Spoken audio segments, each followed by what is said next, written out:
வணக்கம் நண்பர்களே, இது தமிழ் நண்பன் ஷார்ட்கட் சேனல். இப்போ நான் பார்க்க போகிறது திருப்பத்தூர் மாவட்டத்திற்கான கட் ஆஃப் மதிப்பெண்கள் தான். ஸோ முழுமையாக வந்து பார்த்தீங்க அப்படின்னா ஆல்மோஸ்ட் நிறைய டிஸ்ட்ரிக்டான கட் ஆஃப் அப்படின்றது கொடுத்துட்டோம். ஆல்மோஸ்ட் முடிய போகுது. ஸோ இப்போ வந்துட்டு இந்த திருப்பத்தூர் கட் ஆஃப் அப்படின்றத பார்த்துடலாம். அதற்கு முன்னாடி பிசிஎம், அதாவது பிசியில் முஸ்லீம்ஸ் கேட்டகிரி அப்படின்னு ஒன்று இருக்குது. ஸோ இதில் வந்துட்டு திருப்பத்தூர் மாவட்டத்தில் யாராவது அப்ளிகேஷன் போட்டிருந்தீங்க அப்படின்னா உங்களுக்கு வந்து 80லேருந்து 90 கேள்விகள் நீங்கள் சரியாக போட்டிருந்தீங்கனாலே வேலை கிடைக்கிறதுக்கான வாய்ப்பு இருக்குது. அதுலேயும் வந்து டிசபிள்டு கேட்டகரியோ அல்லது ஆதரவற்ற விதவை இந்த மாதிரி இருக்கீங்க அப்படின்னா 100% தேர்வுக்கு போய் எக்ஸாமில் உங்கள் ரோல் நம்பர் எழுதி தமிழ் எலிஜிபிலிட்டி பாஸ் பண்ணிட்டீங்கனாலே போதும், கன்ஃபார்ம் வேலை அப்படின்றதுல எந்த டவுட்டும் இல்லை. ஸோ இப்போ திருப்பத்தூரில் ஜென்ரல் கேட்டகரி அப்படின்னு பார்த்தீங்கன்னா 140+ அப்படின்றது போகும். பிசி அப்படின்னா 135+ போகும். எம்பிசிக்கு 130+ அப்படின்றது வரும்.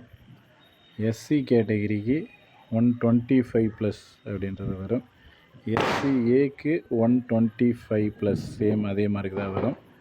எஸ்டிக்கு 110+ மதிப்பெண்கள் அப்படின்றது வந்து இருக்கும். ஸோ இதுதான் திருப்பத்தூருக்கானது. அடுத்த டிஸ்ட்ரிக்ட் பார்த்துருவோம்.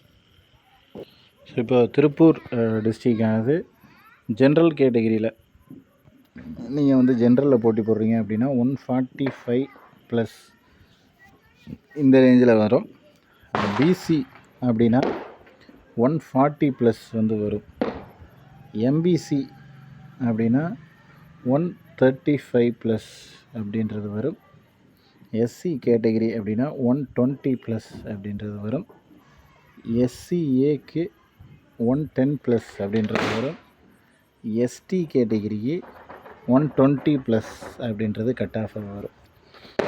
ஸோ இது வந்து திருப்பூர் மாவட்டத்திற்கானது. அடுத்த டிஸ்ட்ரிக்ட் பார்த்துருவோம். இப்போ வந்து பார்க்க போகிறது திருவள்ளூர் மாவட்டத்திற்கான கட் ஆஃப் மதிப்பெண்கள் அப்படின்றது தான். ஸோ திருவள்ளூர் பொறுத்தளவுக்கு ஃபஸ்ட்டு எஸ்டி கேட்டகிரியில் வேக்கன்சி கிடையாது. ஸோ அப்ளிகேஷன் போட்டிருந்தீங்கன்னா ஜென்ரலில் தான் போட்டி போட முடியும். அடுத்து வந்துட்டு ஜென்ரல் கேட்டகிரிக்கு 150+ மதிப்பெண்கள் அப்படின்றது இந்த டிஸ்ட்ரிக்டில் வரும். அடுத்து பிசிக்கு 145+ அப்படின்றது வரும். எம்பிசிக்கு 135+ அப்படின்றது வரும்.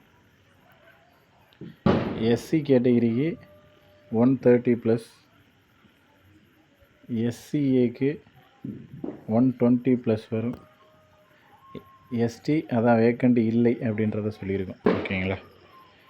இது வந்து திருவள்ளூர் மாவட்டத்திற்கானது. அடுத்த டிஸ்ட்ரிக்ட் கட் ஆஃப் பார்த்துருவோம். நெக்ஸ்ட்டு இப்போ பார்க்க போகிறது வந்து திருவண்ணாமலை டிஸ்ட்ரிக்டான கட் ஆஃப் மார்க் தான். ஸோ மேக்ஸிமம் வந்து பார்த்தீங்க அப்படின்னா திருவண்ணாமலை பொறுத்தளவுக்கு வேக்கண்ட் கொஞ்சம் ஓரளவுக்கு ஹை வேக்கண்ட் தான் சொல்லலாம். கிட்டத்தட்ட 100 வேக்கண்ட் கிட்டே இருக்குது.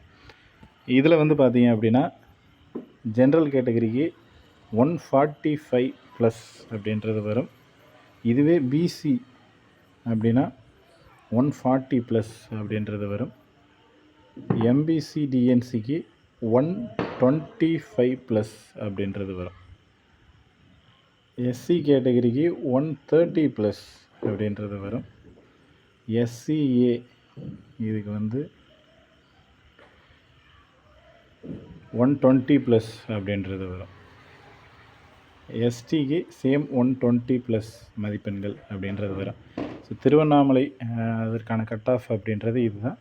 இதில் உங்களுக்கு வேறு ஏதாவது நம்ம சொன்ன மாதிரி தான், முன்னாடி சொன்ன மாதிரி சர்டிஃபிகேட்ஸ் ஏதாவது இருந்துச்சு, ஆதரவற்ற விதவை, உடல் ஊனமற்றோர், முன்னாள் இராணுவத்தினர், இந்த மாதிரி ஏதாவது இருக்குன்னா ஒரு 5லிருந்து 10 கேள்விகள் வந்து கம்மியாகிறதுக்கான வாய்ப்புகள் இருக்குது. அடுத்த டிஸ்ட்ரிக்ட் பார்த்துருவோம்.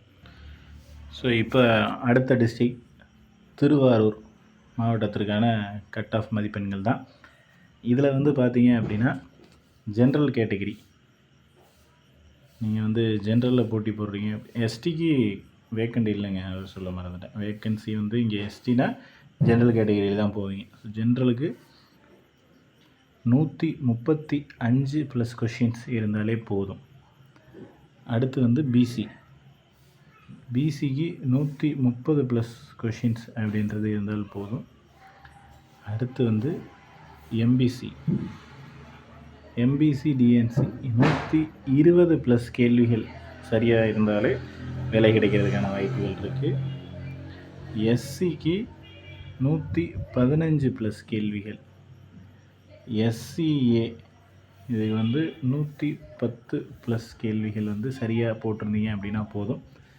இதுலேயே வேறு ஏதாவது ப்ரியாரிட்டி இருக்குது, வேறு ஏதாவது இருக்குது அப்படின்னா உங்களுக்கு இன்னும் ஒரு 5லிருந்து 10 கேள்விகள் அப்படின்றது குறைவாகிறதுக்கான வாய்ப்பு அப்படின்றது இந்த டிஸ்ட்ரிக்டில் இருக்குது. ஸோ இங்கே பொறுத்தளவுக்கு திருவாரூர் நார்மலான ஒரு காம்படிஷன் தான் இருக்குது.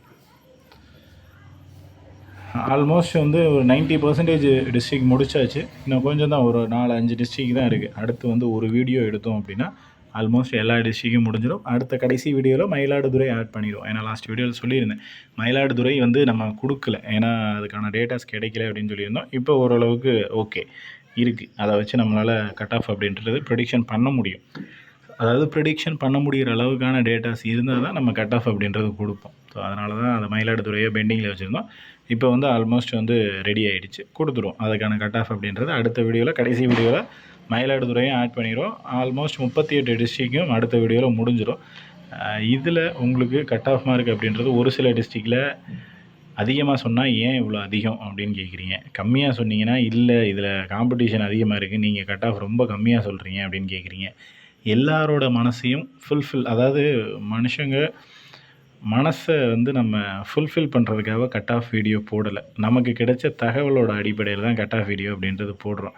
நீங்கள் ஒன்று மனசில் நினச்சிக்கிட்டு இந்த கட் ஆஃப் நான் சொல்லணும் அப்படின்னு எதிர்பார்த்தா அது நடக்குமாங்கிறது எனக்கு தெரியாது. நமக்கு என்ன தகவல் கிடைச்சதோ, என்ன கட் ஆஃப் நமக்கு சொல்லியிருக்காங்களோ அந்த தகவலை தான் நம்ம கட் ஆஃப் வீடியோவை சொல்ல முடியும் அப்படிங்கிற விஷயத்தை மட்டும் கொஞ்சம் கன்வே பண்ணிக்க விரும்புகிறேன். ஏன்னா நிறைய பேர் ஒரு டிஸ்ட்ரிக்டில் அதிகமாக இருக்குது, இன்னொரு டிஸ்ட்ரிக்டில் கம்மியாக இருக்குது இப்படின்ற கம்ப்ளைண்ட் வந்துக்கிட்டு இருக்குது. ஸோ அதுக்கான ரீசன் இது தான்.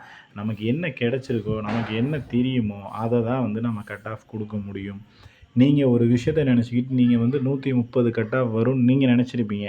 நான் அதையே சொல்லணும் அப்படின்னு எதிர்பார்க்குறது சரியான முறை இல்லை. அது எப்படி சொல்கிறதுன்னு எனக்கு தெரியலை. ஏன்னா நிறைய பேர் கமெண்ட் அப்படி தான் இருக்குது, இந்த டிஸ்ட்ரிக்டில் காம்படிஷன் அதிகம், நீங்கள் ஏன் கம்மியாக சொல்கிறீங்க. இப்போ கம்மியாக சொன்னது பிரச்சனையா இல்லை அதிகமாக சொன்னது பிரச்சனையான்றது தெரியல. அதிகமாக சொன்னால் ஏன் அதிகம், கம்மியாக சொன்னால் ஏன் கம்மி, அப்போ நான் என்னதை தான் சொல்கிறது. ஸோ அதுதான், இது எல்லாருக்குமே ஒரு தாட் அப்படின்றது இருக்கும். 120 வாங்கினவங்களுக்கு கட் ஆஃப் 120 இருந்தால் பரவாயில்ல அப்படின்ற மாதிரி இருக்கும். 150 வாங்கினவங்களுக்கு ஐயோ கட் ஆஃப் 145, 48 அப்படி சொன்னாங்கன்னா பரவாயில்ல, 120ன்னு சொல்லிட்டாங்கன்னா எல்லோரும் உள்ளே வந்துடுவாங்க அப்படின்ற ஒரு தாட் இருக்கும். இது 2 பேரோட, அது உங்களோட தனிப்பட்ட நபரோட மனநிலை தானே தவிர, அதை நான் தனிப்பட்ட அவங்களோட மனநிலையை நான் கட் ஆஃபாக கொடுக்க முடியாதுல்ல. ஸோ அந்த ஒரு விஷயம் ஒன்று இருக்குது. ஸோ அதனால் தயவு செஞ்சு அதை கொஞ்சம் சேஞ்ச் பண்ணிக்கிங்க.